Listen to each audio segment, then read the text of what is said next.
నమస్కారం. నా పేరు శ్రీనివాసరావు. నిజానికి చాలామంది రేవంత్ రెడ్డి గురించి రకరకాలుగా మాట్లాడుతుంటారు.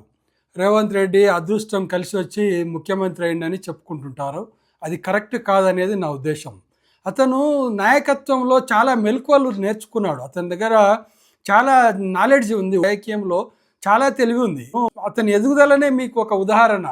ఎక్కడో మొదలుపెట్టి ఇండిపెండెంట్ అభ్యర్థిగా ఎమ్మెల్సీగా గెలిచి తర్వాత టీడీపీలో చేరి తర్వాత కాంగ్రెస్లో చేరి మహామహులున్న కాంగ్రెస్లో ఒక ముఖ్యమంత్రి కావడానికి అతని చాణక్య నీతి ఎంతో ఉపయోగపడిందని నాకు అర్థమవుతుంది ఈ మధ్య.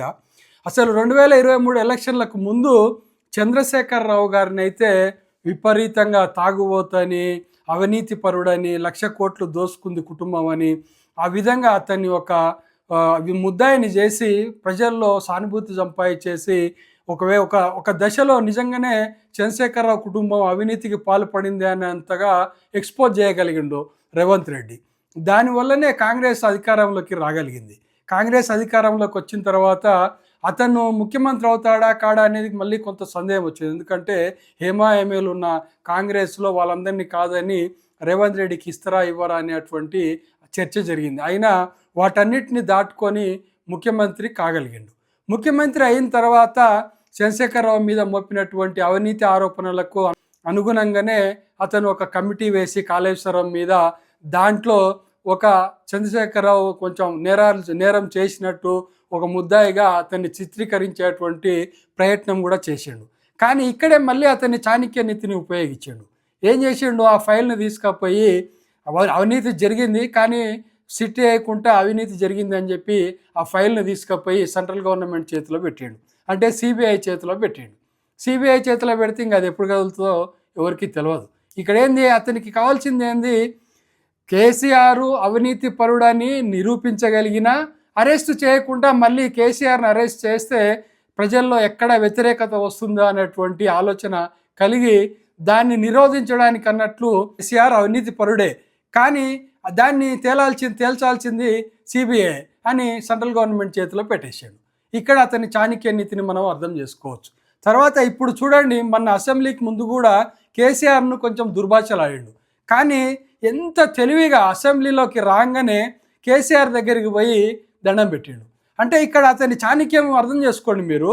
బయటనేమో కేసీఆర్ను పూర్తిగా ఒక నేరస్తునిగా నిరూపించాలనే ప్రయత్నం చేస్తాడు.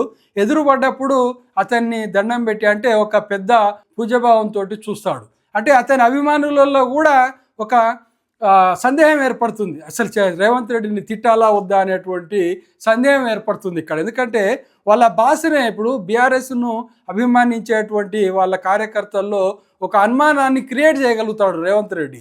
దీనివల్ల ఏమవుతుంది, రేవంత్ రెడ్డి మా బాస్ దగ్గర పోయి దండం పెట్టిండే అనేటువంటి ఒక సానుభూతి మళ్ళీ వాళ్ళ నాయకుల్లో వాళ్ళ కార్యకర్తల్లో కూడా రేవంత్ రెడ్డి సంపాదించగలిగాడు. అదే విషయం ఇప్పుడు చూసుకుంటే నిన్న సీతక్కను కొండా సురేఖను ఇద్దరిని పంపించి మేడారం జాతరకు ఇన్విటేషన్ పంపించి అతన్ని ఆహ్వానించిండు.